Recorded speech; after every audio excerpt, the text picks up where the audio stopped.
Palavra da Verdade, a exposição bíblica com Hernandes Dias Lopes. Deus está neste lugar. E o Deus que está presente é o Deus que fala. E a sua voz é poderosa.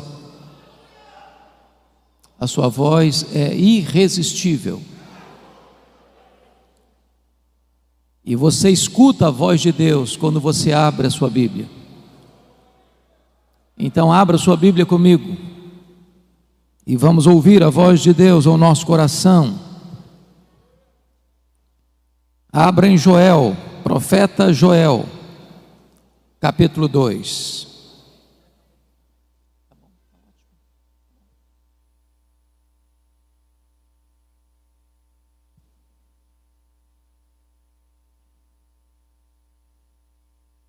Profeta Joel, capítulo 2.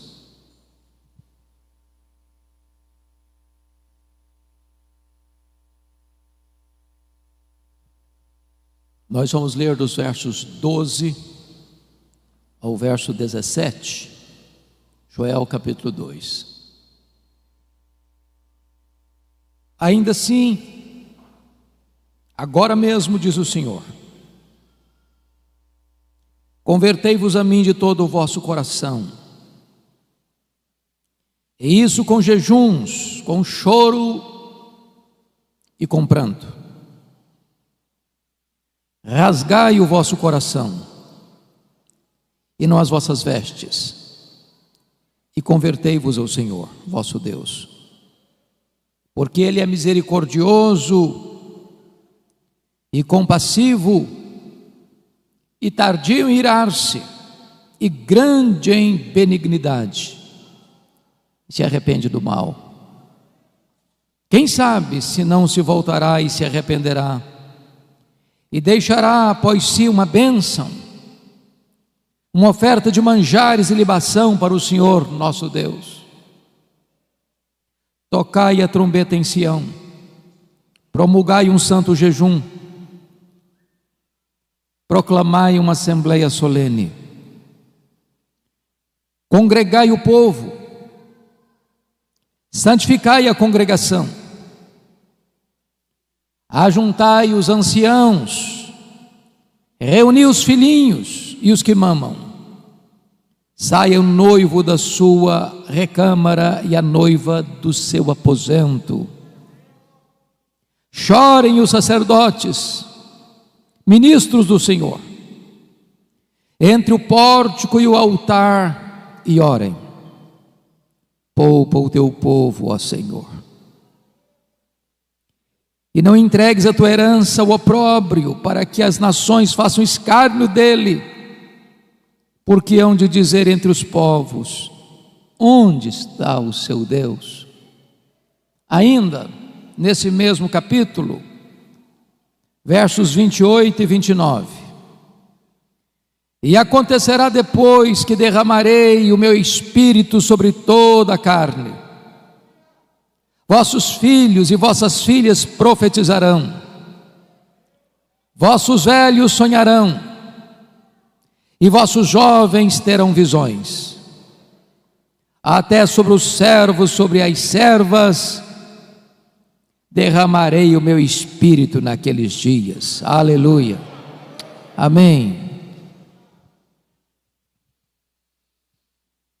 Eu estou diante de uma assembleia majoritariamente de jovens.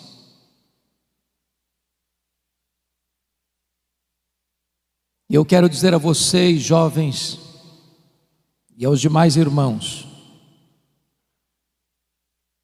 como vocês todos bem têm ciência de que nós estamos vivendo os tempos mais críticos, mais difíceis, mais amargos das últimas gerações.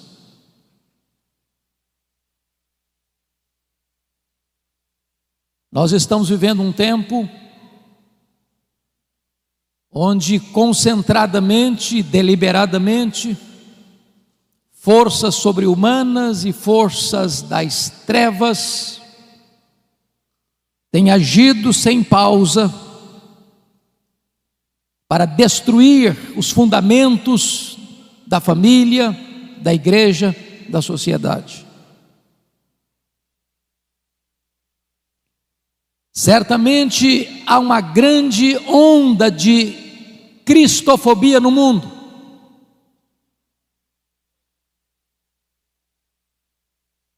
Em muitos lugares, enquanto estamos reunidos aqui, crentes estão sendo presos, torturados, mortos. Mas essa não é a perseguição mais perigosa,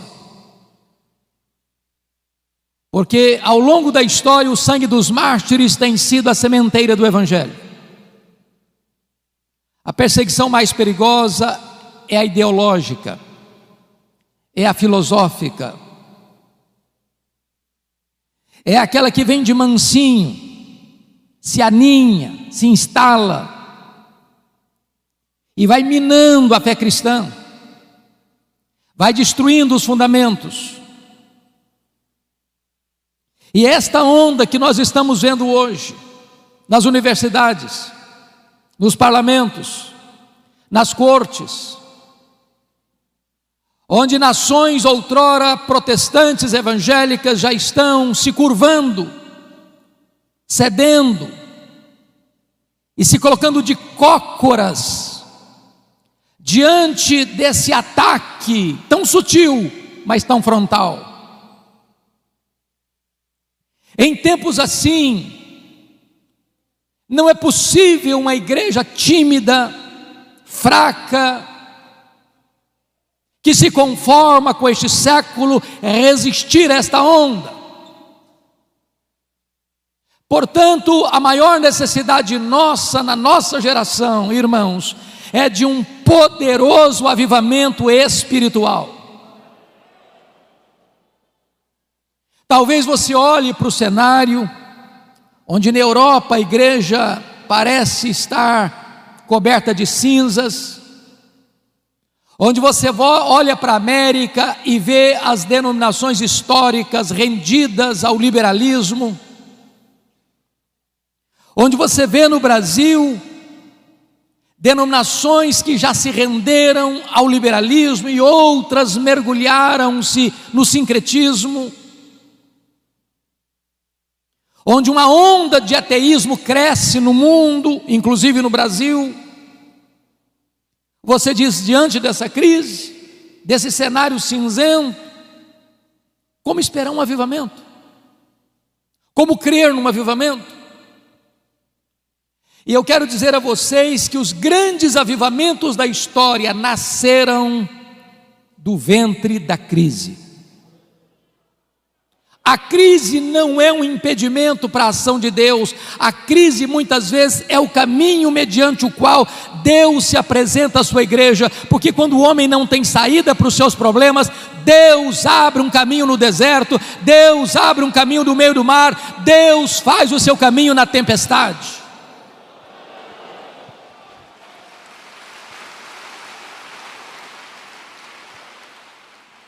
E eu queria que você, com a Bíblia aberta no texto comigo, eu preciso que você esteja com a sua Bíblia aberta no texto, para nós entendermos qual era a crise que o profeta Joel estava descrevendo para propor um avivamento ou uma volta profunda para Deus. Por favor, olha comigo. No capítulo 1, versículo 4, para uma cultura daquela época agropastoril, ou seja, o povo só podia sobreviver da agricultura e da pecuária. Olha comigo o verso 4, o que está acontecendo? O que deixou o gafanhoto cortador, comeu o gafanhoto migrador. O que deixou o migrador, comeu o gafanhoto devorador. O que deixou o devorador, comeu o gafanhoto destruidor. O gafanhoto é um inseto que encontra pela frente um pomar e deixa para trás um deserto. O gafanhoto é um inseto que come e defeca ao mesmo tempo. E esses 4 bandos de gafanhotos trouxeram uma devastação total para a agricultura daquele tempo. Se não bastasse isso, em segundo lugar, veja comigo o verso 10, do capítulo 1.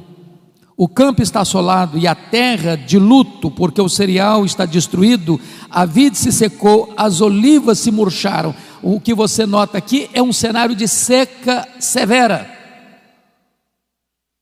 As chuvas não descem, o solo não produz, não tem alimento, os armazéns estão vazios, os celeiros estão vazios, a mesa está sem comida.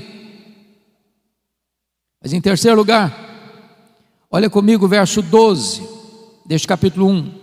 A vide se secou, a figueira se murchou, a romeira também e a palmeira, entenda-se aqui a tamareira, e a macieira, todas as árvores do campo se secaram e já não há alegria entre os filhos dos homens. Se você percebeu, todas estas árvores descritas são frutíferas, a base da economia, a base da comida na mesa, a base da sustentação do povo. Estamos falando de uma crise de sobrevivência, não só de um ataque de insetos, mas de uma seca severa. Mas tem mais. Olha comigo o versículo 17. A semente mirrou debaixo dos seus torrões, os celeiros foram assolados, os armazéns derribados, porque se perdeu o cereal. Em outras palavras, mesmo diante da seca e do ataque de insetos, o povo ainda pegou as suas poucas sementes que tinham e apostou na esperança e plantou na esperança de que aquela semente pudesse ser regada por uma chuva e pudessem ter colheitas. Mas até esta semente morreu mirrada no ventre da terra. Mas tem mais. Como é que fica diante disso a pecuária? Olha o verso 18. Como geme o gado, as manadas de bois estão sobremodo inquietas, porque não tem pasto, também os rebanhos de ovelhas estão perecendo. Em outras palavras, agora não só não tem fruto, como não tem gado, como não tem carne, como não tem leite, como não tem manteiga, como não tem provisão, como não tem comida. A nação está assolada por uma crise financeira sem precedentes.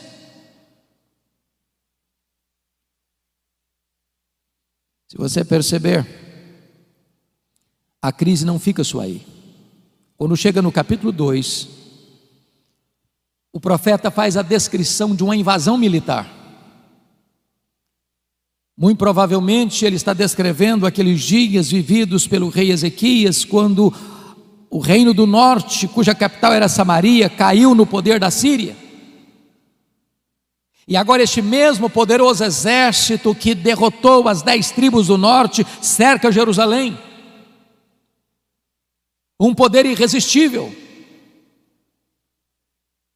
E a descrição que ele faz no capítulo 2 é de que o povo está completamente cercado, entrincheirado, encurralado e não tem condições de oferecer resistência a este poderoso exército que está cercando a cidade.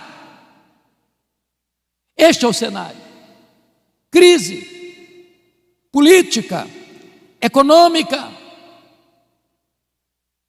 Se você perceber comigo no capítulo 1, versículo 9, a igreja está sofrendo as consequências. Cortada está da casa do Senhor a oferta de manjares e a libação, e os sacerdotes, ministros do Senhor, estão enlutados. Então tem crise na igreja, tem crise no Estado, tem crise na economia, tem crise na política, tem crise social, tem crise para todo lado. O que fazer numa hora dessa? É aí que entra o capítulo 2, versículo 12, que nós lemos. Ainda assim, agora mesmo, diz o Senhor, convertei-vos a mim. O Brasil está em crise, o mundo está em crise. Os homens estão desesperados. Mas quando na crise o povo de Deus se volta para Deus, nasce o sol da esperança, nasce a cura, nasce a restauração. E eu gostaria que você olhasse comigo nesta noite quais são esses aspectos dessa volta para Deus, a natureza dessa volta para Deus. Primeiro, é uma volta para uma relação pessoal com Deus. Olha o verso 12: convertei-vos a mim. Não se trata de uma relação institucional, não se trata apenas de você ser membro de Canaã ou de qualquer outra comunidade cristã evangélica de Fortaleza. Se trata sim de uma relação pessoal de você com Deus, de você se voltar para Deus, de você conhecer a intimidade de Deus, de você saber quem é Deus na sua vida, na sua história. É de você se render por completo ao Deus vivo e todo-poderoso, que pode pegar você hoje e levantar você, e revestir você de forças, e avivar o seu coração.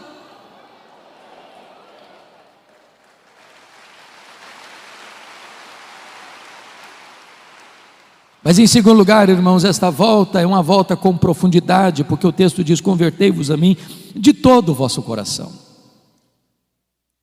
Não é aquela volta para Deus porque o calo está doendo, não é aquela volta para Deus porque você está desempregado, não é aquela volta para Deus porque você está enfermo, não é aquela volta para Deus porque o seu casamento está abalado, não é aquela volta para Deus para resolver um problema familiar urgente. Você pode ter todas essas motivações, e é bom que você volte nessas circunstâncias, mas quando o problema vai embora, quando a situação se resolve, muita gente se volta para trás e continua longe de Deus do mesmo jeito. Como diz o profeta Oséias: ó Israel, o teu amor cedo passa. Deus quer que você se volte para Ele com profundidade, de todo o seu coração.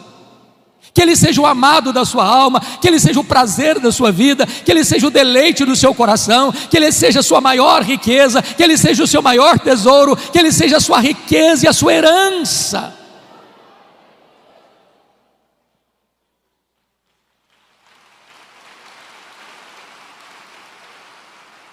Mas em terceiro lugar, essa volta para Deus é uma volta com diligência, porque o versículo 12 diz: convertei-vos a mim de todo o vosso coração, e isso com jejuns.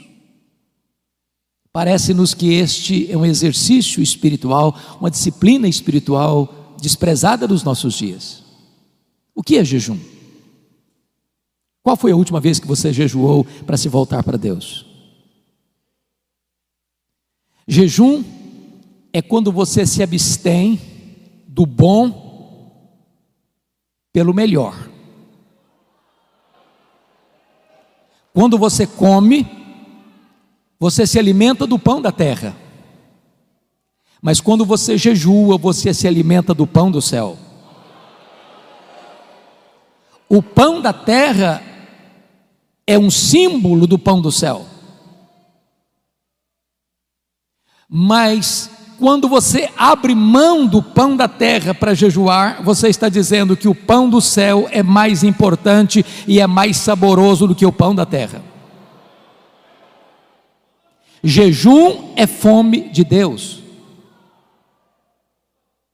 A nossa geração está tão acostumada com o sabor do pão da terra que perdeu o sabor do pão do céu. A nossa geração está tão acostumada com o pão da terra que perdeu o apetite pelo pão do céu. E nós precisamos buscar a Deus, entendendo que não só de pão vive o homem, mas de toda a palavra que procede da boca de Deus.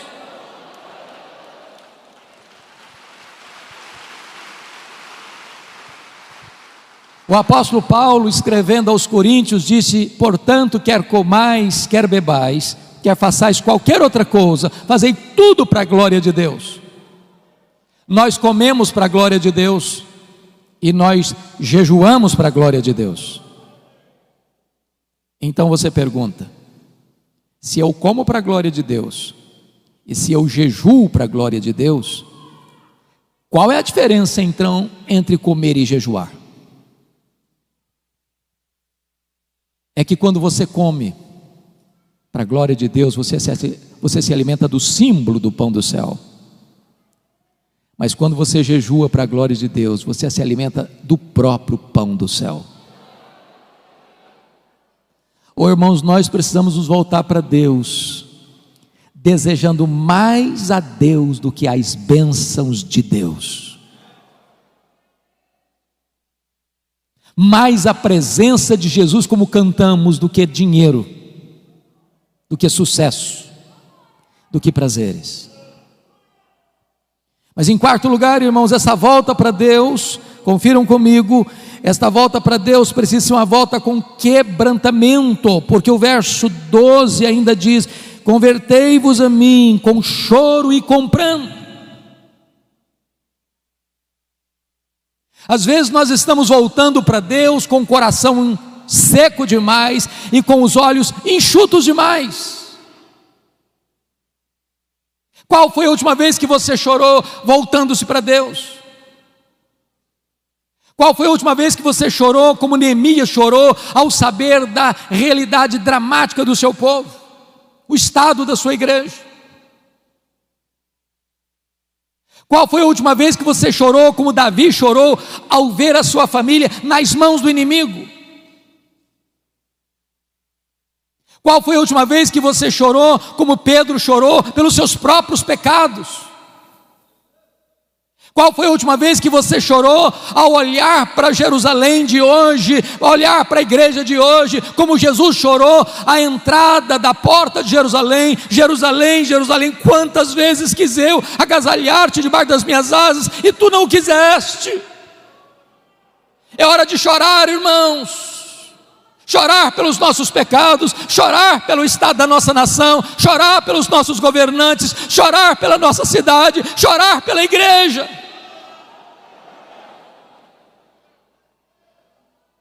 Mas notem mais, essa volta para Deus, em quinto lugar, precisa ser uma volta com sinceridade, porque o verso 13 diz: rasgai o vosso coração e não as vossas vestes, e convertei-vos ao Senhor vosso Deus. O que significa isso? Esta cerimônia de rasgar as vestes acontecia quando alguém ficava muito chocado, atônito com a situação de escândalo, de vergonha, de pecado, de opróbrio. Então, quando as pessoas viam alguma coisa muito triste, muito dolorosa, muito escandalosa, e elas ficavam com um senso de vergonha diante daquela realidade, eles rasgavam as roupas. Mas de repente a cerimônia ou o fato de rasgar as roupas foi se tornando um hábito, um costume, e virou um emblema de uma espiritualidade hipócrita, mentirosa, uma espiritualidade cênica, um teatro espiritual. E sabe, irmãos, não tem nada mais perigoso do que o nosso coração enganoso. De repente nós começamos a fingir uma espiritualidade que não temos. De repente nós temos uma espiritualidade de palco, de performance, de teatro, onde nós passamos uma ideia de que somos cheios do Espírito Santo quando estamos secos. De repente nós passamos uma espiritualidade de gente de Deus, de cheio do Espírito Santo, de oração e de piedade, que isso não acontece mais.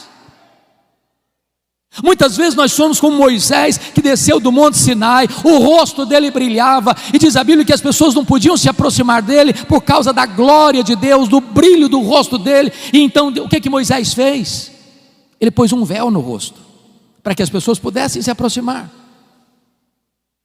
Mas esse homem tão ousado, esse homem que fez dobrar diante dele com um cajado na mão o mais poderoso império do mundo, o império egípcio, diz a Bíblia que num dia ele foi covarde, ele não foi ousado, ele não foi corajoso. Sabe que dia? Quando ele percebeu que aquele brilho do rosto dele estava desvanecendo, e ele não queria que ninguém soubesse disso. Ele manteve o véu quando não precisava mais do véu. Ele queria passar uma imagem para as pessoas que ele era muito espiritual.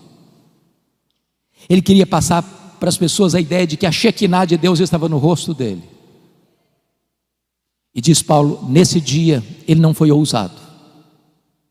E você e eu, se queremos experimentar um poderoso reavivamento espiritual, precisamos ter muito cuidado com os clichês, com os jargões que nós criamos. Às vezes nós vamos orar, damos uma tremidazinha na voz para passar a ideia que nós somos espirituais. Deus não se importa com isso. Ele conhece o coração. Ele está dizendo: rasgue o coração, rasgue o coração, rasgue o coração nessa volta para mim.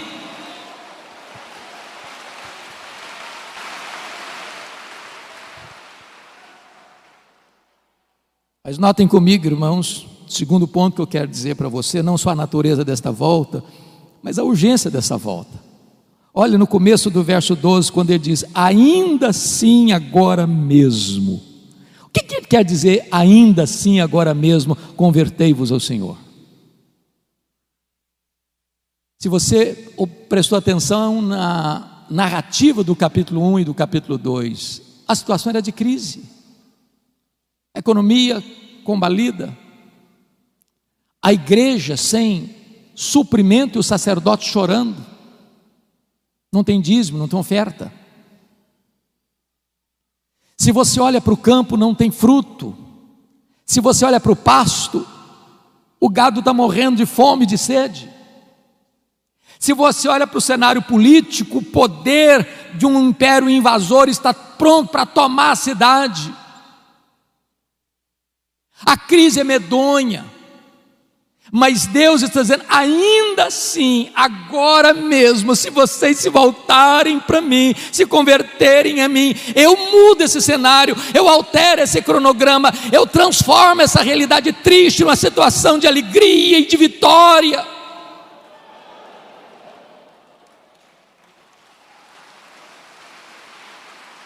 Os destinos de uma nação, irmãos, não estão nas mãos dos governantes. Não é de Brasília que procede a restauração da nação, é do coração da igreja de Jesus Cristo. O Senhor Deus disse: se o meu povo, que se chama pelo meu nome, se humilhar e orar e me buscar e se converter de seus maus caminhos, então eu ouvirei dos céus, perdoarei os seus pecados e sararei a sua terra. Em tempos de avivamento, Deus levanta a igreja e Deus restaura a nação. Eu quero conclamar você, jovem, você pai, você mãe que está aqui. É tempo de nós nos voltarmos para Deus. Não dá para esperar mais, não dá para sermos crentes meia boca mais, não dá para sermos crentes mornos mais, não dá para sermos gente descomprometida mais. É tempo de nos voltarmos para Deus. Isso é urgentíssimo.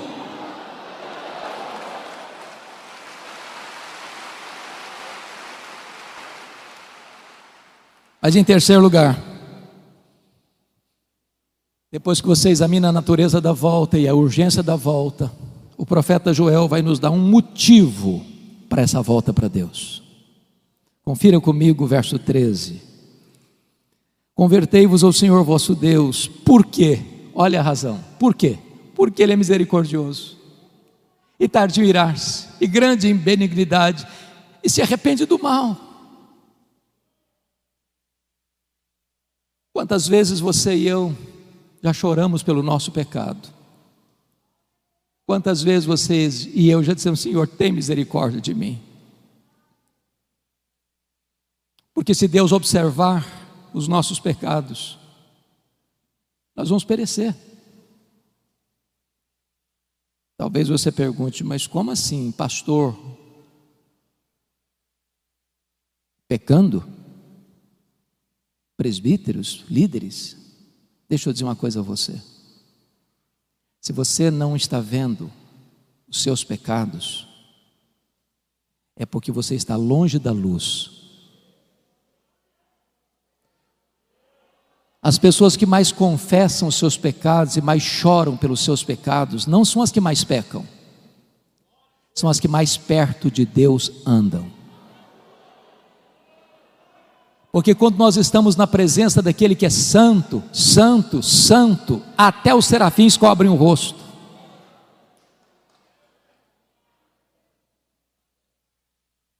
Talvez uma das maiores necessidades nossas, meus irmãos, é que Deus abra os nossos olhos para entendermos quão santo é o nosso Deus. E este Deus é o Deus que é compassivo e benigno. Ele habita lá no alto e sublime trono, mas Ele habita com abatido e contrito de coração. E se você se voltar para Ele, Ele se volta para você. Se você correr para Ele, Ele vai abraçar você, Ele vai tirar suas vestes sujas, Ele vai restaurar a sua vida, Ele vai fazer uma festa com a sua volta, e você vai ter uma alegria tão gloriosa e bendita da comunhão com Ele. Então você e eu não temos que fugir de Deus, nós temos que correr para Deus. Se você, jovem, está pecando contra o seu Deus, se você caiu, se você desobedeceu, se você está longe de Deus, não fuja de Deus, fuja para Deus. Ele é o abrigo, Ele é o perdoador, Ele é o restaurador, Ele cura, Ele liberta, Ele salva, Ele levanta, Ele enche com o Espírito Santo, Ele usa a sua vida para a glória do seu nome. É a misericórdia dEle que nesta noite deve nos levar de volta para os seus braços.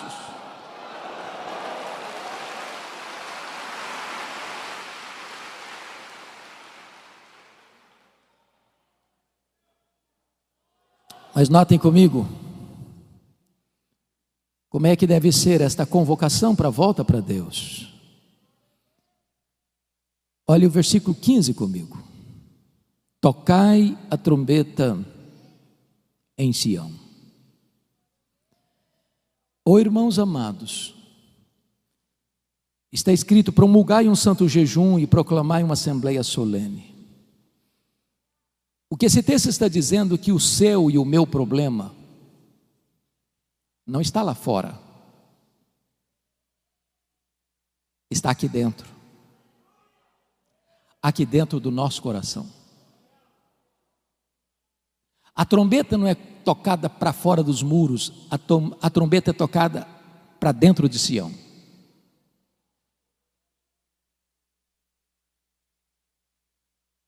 Somos nós que temos que fazer um concerto com Deus.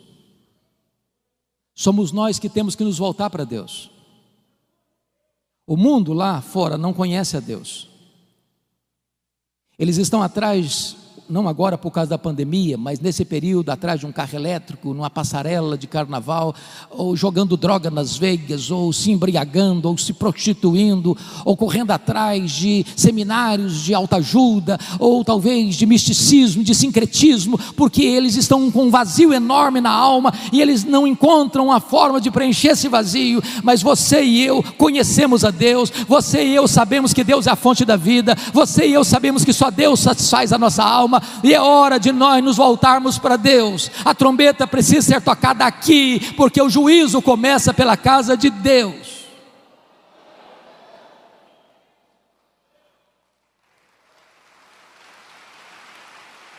O nosso maior problema não vem de fora, mas vem do nosso próprio coração. E é curioso, meus amados, que há um momento em que o jejum deixa de ser particular. Jesus disse que quando você for jejuar, não é se, é quando, porque pressupõe que crente jejua, você deve lavar o rosto, você não deve fazer propaganda, você não deve trocar trombeta. Mas há um momento em que a crise é grande e é geral, esse jejum não é mais particular, esse jejum é convocado, é conclamado, ele é geral, ele é para todos. E quem sabe nós precisamos hoje, irmãos, dizer: meu Deus, nós precisamos nos voltar para Ti. E todos precisam voltar. Você precisa voltar. É necessário conclamar um jejum solene, uma convocação solene, uma assembleia solene, para que todos se voltem para Deus. Mas quem são esses integrantes que vão voltar para Deus? Confira comigo, por gentileza, o versículo de número 16: congregai o povo, santificai a congregação, ajuntai os anciãos. Primeiro, os anciãos. Quem são os anciãos? São os líderes. Os primeiros a pôr o pé na água são os líderes. Os primeiros a acertar a vida com Deus são os líderes. Os primeiros a buscarem a Deus são os líderes. Os de cabeça branca precisam puxar essa fila.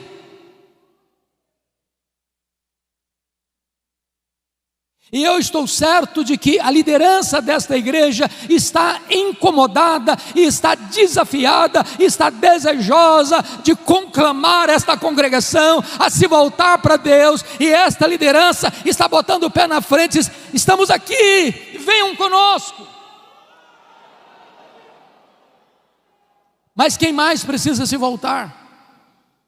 Olha comigo o versículo 16: congregai, ajuntar os anciãos, reunir os filhinhos. E esta é uma expressão para a juventude.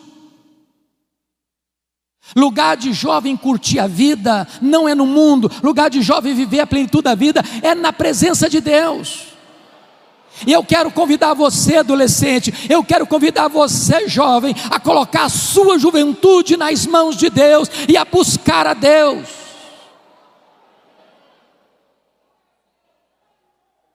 Eu ontem compartilhei com o pastor Gessé da minha alegria de vê-lo convocando a juventude para um café, que não era um café, era um encontro, um bate-papo sobre as coisas mais importantes que esta geração de cabelos brancos, esta geração de anciãos está dizendo: nós já cumprimos o nosso ministério, estamos concluindo o nosso ministério, mas esse ministério não vai parar, esse ministério não vai ser interrompido, esse ministério não vai acabar. Nós estamos passando o bastão para a nova geração, e esta nova geração precisa estar imbuída do mesmo propósito, conhecendo a Deus, amando a palavra de Deus, comprometida com a palavra de Deus, para pregar a palavra de Deus no poder do Espírito Santo de Deus, para que a igreja de amanhã, a igreja, a segunda geração, seja mais viva, seja mais cheia do Espírito Santo, seja mais comprometida do que a geração atual. Você, jovem, não está dispensado deste encontro com Deus. Se você olhar para a história da igreja, talvez os dois maiores avivamentos depois da reforma do século XVI aconteceram sob a liderança de jovens. O avivamento da Inglaterra do século XVIII começa com estudantes da Universidade de Oxford. Avivamento que levanta a igreja das cinzas e que restaura a nação de uma crise medonha. No começo do século XX, no país de Gales, um país marcado pela jogatina e pela prostituição, o avivamento começa com um adolescente, Evan Roberts. E durante 6 meses, 100.000 pessoas salvas, a nação impactada, os estádios de futebol ficaram vazios e as igrejas lotadas. E Deus restaurou aquela nação. Então eu quero conclamar você, adolescente, eu quero conclamar você, jovem, para você se voltar para Deus e experimentar um poderoso avivamento em seu coração nesses dias. Mas quem mais deve se voltar? Confira comigo o versículo 16: também reuni os que mamam. Eu tenho visto muita gente: não, criancinha não pode ir para a igreja, é muito melindroso, é muito pequenininho, é muito sensível, é muito vulnerável. Na nossa geração, traziam-nos para a igreja quase que logo depois do parto. Estamos vivos até hoje. Igreja é lugar de criança. Criança precisa vir para a igreja desde a meninice mais tenra, no braço do pai, no braço da mãe, no colo do pai, no colo da mãe, porque é aqui que ele começa a aprender, a conhecer a palavra de Deus, a amar a palavra de Deus e a conhecer a igreja do Deus vivo. As crianças não estão dispensadas nessa coletividade de buscar ao Senhor.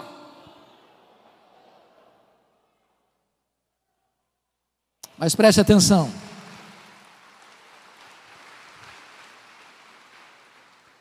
Quem é que deve buscar o Senhor? Diz o texto no verso 16: sai o noivo da sua recâmara e a noiva do seu aposento. O que significa isso?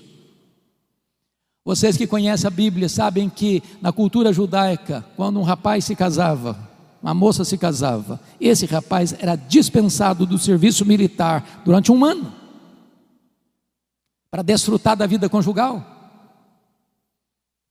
Deus está quebrando aqui um protocolo. Deus está aqui dizendo o seguinte: olha, essa busca, esse acerto com Deus é tão urgente que você interrompe a lua de mel. Até no dia das núpcias de um rapaz e de uma moça, ele e ela não estão dispensados desta volta para Deus, desta busca de uma restauração espiritual. Mas o que me marca profundamente, irmãos, é que no verso 17, Deus destaca alguém nessa busca. Porque está escrito: chorem os sacerdotes ministros do Senhor. Quem são os sacerdotes? Os sacerdotes eram aqueles que ensinavam a lei. Os sacerdotes eram aqueles que oravam pelo povo. Os sacerdotes eram aqueles que ofereciam sacrifícios pelo povo. Há um peso maior nos ombros dos pastores. Talvez você não imagine. Você vê pastores aqui à frente, o peso que eles sentem nos seus ombros, pelas ovelhas. E a ordem que Deus dá para nós pastores é chorar. Chore os ministros, sacerdotes do Senhor.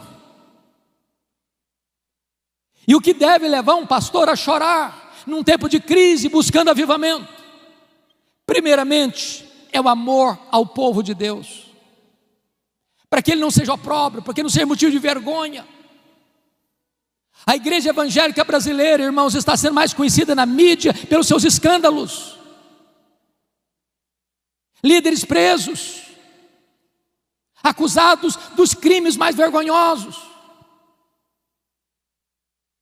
E nós pastores precisamos chorar, dizer: meu Deus, não deixa a tua noiva passar vergonha, não deixa a tua igreja ser enxovalhada neste mundo, não deixa a tua igreja ser motivo de piada no mundo, não deixa a tua igreja passar por esse vexame público. Salva o teu povo disso.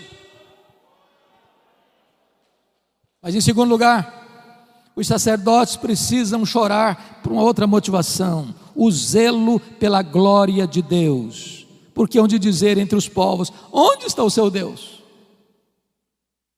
O líder precisa ter paixão pela glória de Deus, zelo pelo nome de Deus. Porque quando a noiva está suja, quando a noiva está indiferente, quando a noiva perdeu o seu primeiro amor, a glória de Deus, a honra de Deus é questionada no mundo. Cadê Deus? Por que Deus não age? Por que Deus permite isso? Por que a igreja está desse jeito?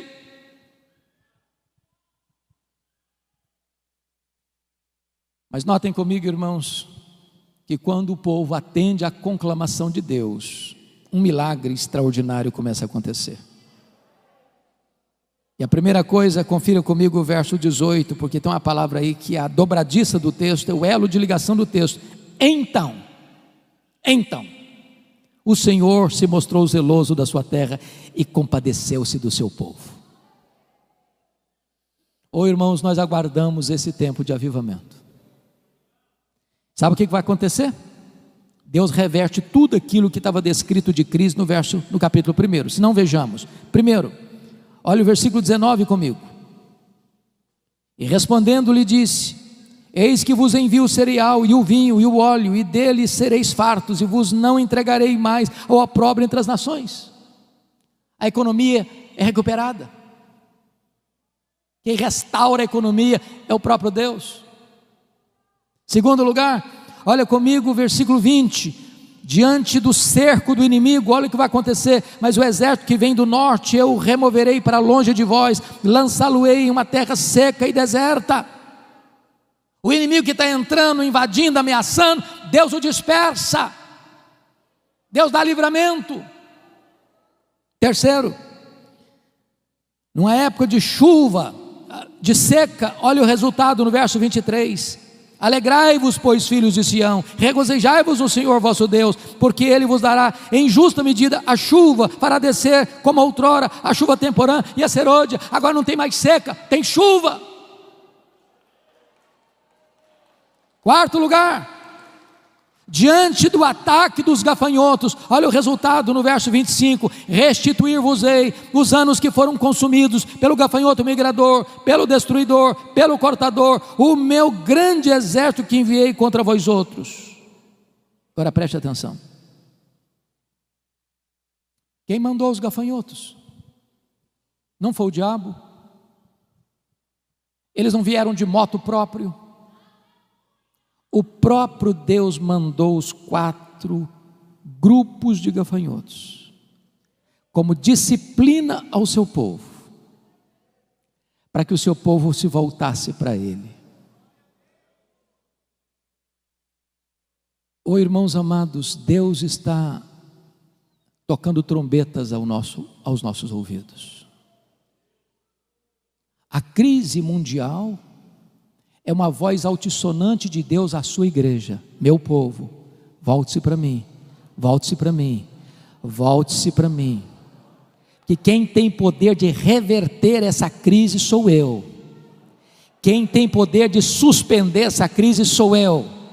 Quem tem poder de levantar a igreja e restaurar as nações sou eu.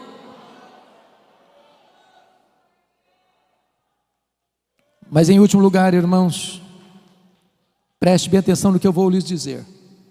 Nós cantamos isso aqui hoje. Sabe qual era o maior problema do povo?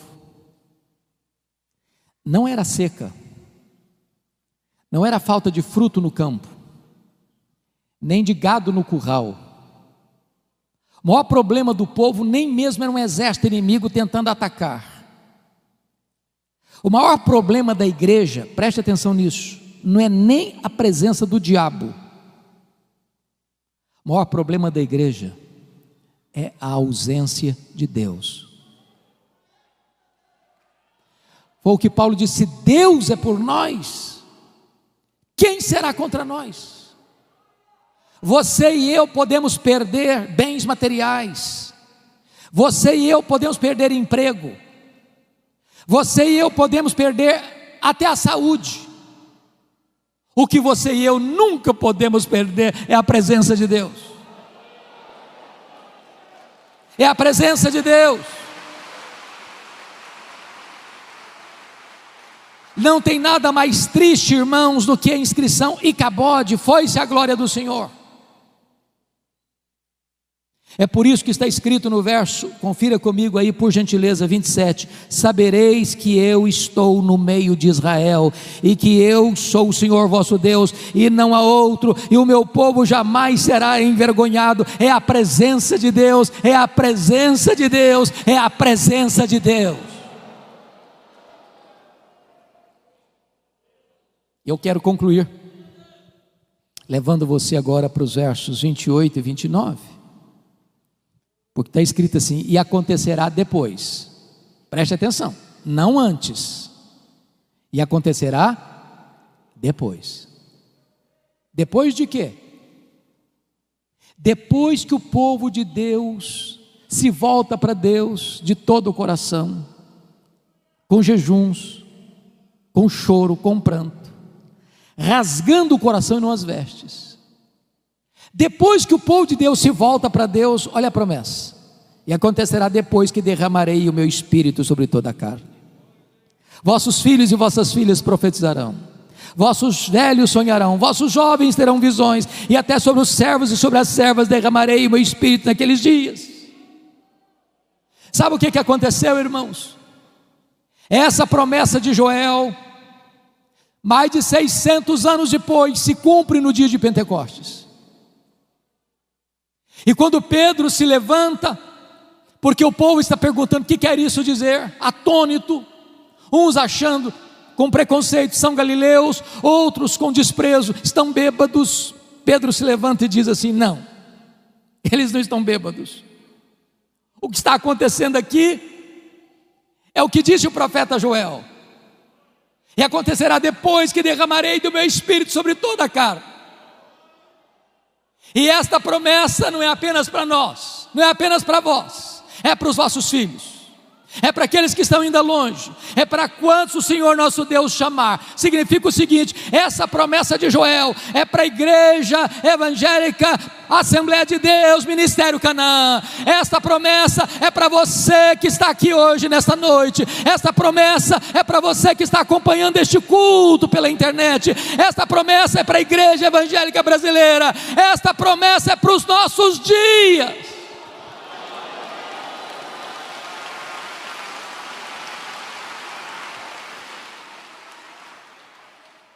E notem vocês que quando Deus derrama do seu Espírito, Ele vai rompendo todas as barreiras humanas, porque não tem gênero, é sobre os filhos e sobre as filhas. Também preste atenção, não tem idade sagrada, é para os velhos e é para os jovens. E também não tem classe social, é até para os servos e para as servas.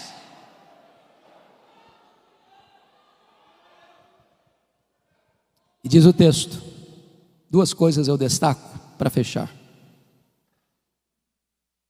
vossos filhos e vossas filhas profetizarão. Ô pastor, como é bom ter a perspectiva de ver jovens se levantando para pregar. Deixa eu lhes dar um pequeno testemunho.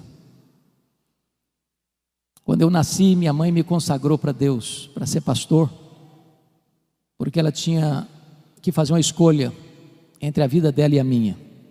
O médico disse: não dá para salvar os dois, tem que fazer uma escolha. E a minha mãe disse: eu não abro mão desse filho, estou pronto a morrer por ele, a dar minha vida para ele, mas eu não desisto dele. E a minha mãe fez um voto para Deus e disse: se esse filho sobreviver, eu quero que ele seja um pastor, eu o consagro para ser um ministro do Evangelho. Deus ouviu a oração da minha mãe e eu nasci. Mas a minha mãe, sábia que foi, nunca me contou esse projeto dela com Deus, porque ela não queria que eu fosse sugestionado para um seminário. Ela queria que Deus me chamasse. E o meu sonho de criança, de adolescência e de juventude era ser advogado e político. Eu não abria mão de assistir todos os comícios da minha cidade. No dia que eu fiz 18 anos, eu tirei meu título, me filiei num partido e tinha sonhos. E um dia eu estou conversando com um homem de Deus e disse para ele: depois que eu realizar os meus sonhos, que eu for um homem bem sucedido profissionalmente, eu vou entrar num seminário, fazer teologia e me preparar para servir a Deus melhor. E esse homem, usado por Deus, botou o dedo no meu nariz e disse: você quer dar as sobras para Deus? Deus quer você agora, com a sua juventude, com a sua inteligência, com a sua força. E aquela palavra entrou no meu coração como uma flecha. E aquele dia foi o dia do meu chamado para o ministério. Eu quero dizer para você, jovem, que hoje esteve no café da manhã, e outros mais que Deus há de levantar, que você possa se levantar para ser um pregador poderoso da palavra de Deus na nossa geração. Que o melhor dos nossos filhos se levantem como pregadores nessa geração. Vossos filhos e vossas filhas profetizarão. Mas tem mais, está escrito aqui: vossos velhos sonharão. O que significa isso? Não é que você comeu um pouco mais no jantar e de noite sonhou, não. Se você perceber a marca do velho, e eu posso dizer isso porque meus cabelos já estão brancos, é que nós vivemos das glórias do passado. Nós começamos a ler a vida pelas lentes do retrovisor. E quando um velho está cheio do Espírito Santo, ele começa a olhar para frente, ele começa a ter planos, ele começa a sonhar, ele começa a projetar, ele começa a ter alvos elevados. Ele é um Caleb que com 85 anos quer conquistar uma montanha. Então deixa eu dizer uma coisa para você que de cabelos brancos: não tem aposentadoria no reino de Deus. Enquanto você tiver fôlego de vida, enquanto você tiver um fiapo de vida, você está convocado a fazer a obra de Deus.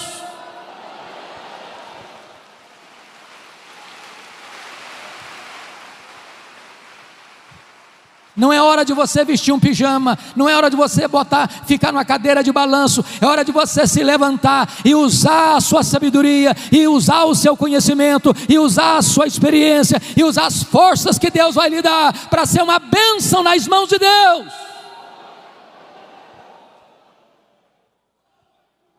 Mas o texto conclui dizendo: e os vossos jovens terão visões.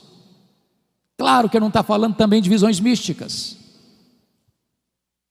A marca do jovem é ter força, mas falta-lhe a experiência. Mas um jovem cheio do Espírito Santo, ele é mais sábio do que um velho insensato. Um jovem cheio do Espírito Santo, ele tem visão da obra de Deus, e ele quer alcançar grandes coisas para Deus. E a nossa oração, irmãos, é que Deus se compadeça de nós, para que nós nos levantemos, crianças de peito, adolescentes e jovens, noivo e noiva, recém-casados, servos e servas, velhos e jovens, todos nós nos levantemos dizendo: Senhor, o Brasil está em crise, o mundo está em crise, a igreja está em crise, mas em tempo de crise o Senhor pode soprar sobre nós o teu sopro. Em tempo de crise, o Espírito Santo pode vir sobre nós como um vento impetuoso e encher toda esta casa. Em tempos de crise, o Espírito Santo pode descer em línguas como de fogo e pousar sobre cada um de nós, e ficarmos cheios do Espírito Santo. E uma igreja cheia do Espírito Santo, ela não teme prisões, ela não teme açoites, ela não teme a morte, ela não teme perseguição, ela não teme martírio, ela não teme pobreza, ela não teme o diabo, ela não teme o mundo. Ela vai avançando, e ela vai avançando, e ela vai conquistando, e a glória de Deus vai se manifestando, e os cativos vão sendo libertos, e os pecadores vão sendo salvos, e um grande avivamento há de varrer a nossa nação para a glória de Deus.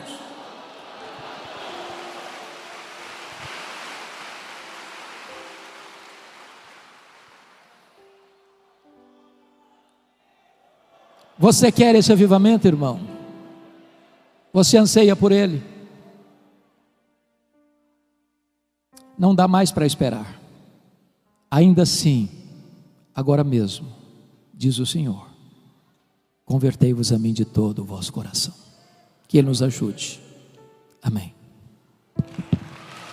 Palavra da Verdade, a exposição bíblica com Hernandes Dias Lopes.